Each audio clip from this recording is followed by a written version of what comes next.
wabarakatuh. Halo Sobat MMC yang dirahmati Allah. Jumpa lagi dengan kami dalam segmen Hubur Sang Buka Puasa Ramadan. Oh iya, teman-teman masih semangat sholat berjamaah? Teman-teman, ajaran Islam memang benar-benar sempurna.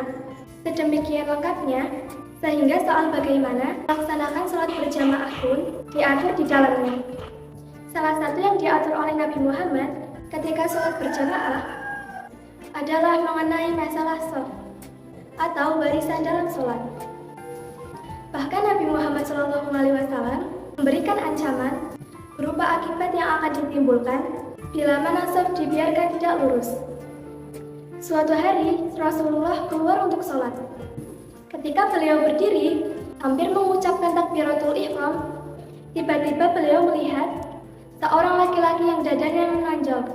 Maka beliau bersabda, "Hai hamba-hamba Allah, kalian benar-benar meluruskan shaf kalian. Jika tidak, Allah akan menimbulkan perselisihan di antara wajah-wajah kalian." Hadis riwayat Muslim dan Ahmad. Yang dimaksud perselisihan antar wajah dalam hadis tersebut diartikan sebagai munculnya perbedaan cara pandang dalam berbagai masalah kehidupan. Secara jangka panjang, hal ini bisa mengakibatkan perpecahan di antara umat Islam. Jujur di negeri kita, kerapian shaf sholat berjamaah tampaknya sudah sangat kronis.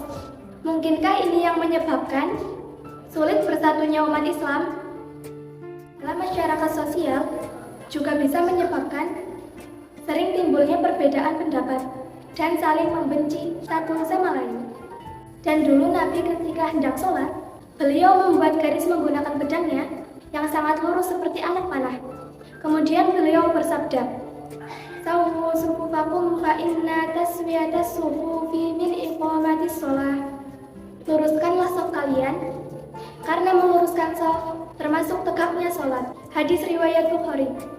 Di hadis lain, termasuk kesempurnaan sholat. Hadis riwayat Ibnu Majah. Oleh karenanya, Nabi SAW pernah menyuruh para sahabat agar berbaris sebagaimana barisnya para malaikat secara teratur di hadapan Allah. Para sahabat bertanya, "Bagaimanakah barisan para malaikat?" Rasul menjawab, "Mereka menyempurnakan shaf-shaf pertama dan merapatkan shaf." Hadis riwayat Abu Daud, An-Nasai, Ibnu Majah, dan Ahmad.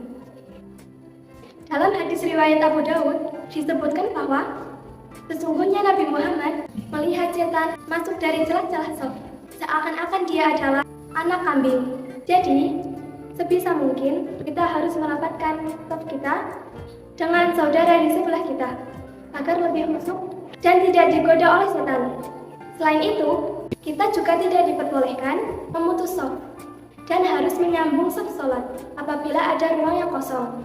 Karena Nabi Muhammad bersabda, "Barang siapa menyambung suatu shaf, niscaya Allah akan menyambungnya dengan rahmatnya. Dan barang siapa yang memutuskan shaf, niscaya Allah akan memutuskannya dari rahmatnya." Hadis riwayat An-Nasai. Bahkan dalam suatu riwayat dijelaskan, ketika ada orang yang sholat di shaf belakang, padahal shaf depannya masih ada ruang untuk satu orang, maka Nabi menyebutnya belum melaksanakan sholat. Di hadis yang kedua disebutkan telah melaksanakan sholat, namun Nabi menegurnya untuk tidak mengulanginya lagi.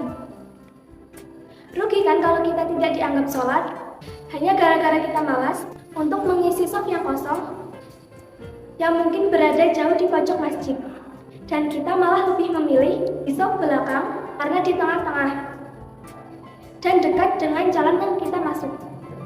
Sobat MMC dimanapun kalian berada, perkara shaf adalah perkara yang sepele, namun sangat penting akibatnya.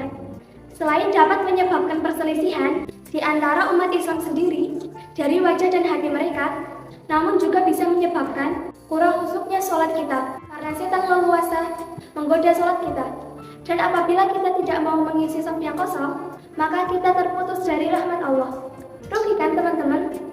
Ayo kita perbaiki shaf sholat kita ketika kita sholat berjamaah. Luruskan dan lihat kanan kiri kita, kemudian rapatkan. Ingat, walaupun rapat, tapi tidak boleh sampai menyulitkan saudari kita. Jadi rapat, tapi tetap mudah untuk bergerak ya teman-teman. Gimana, sudah paham kan? Mungkin itu yang bisa saya sampaikan pada segmen ngubur sore hari ini.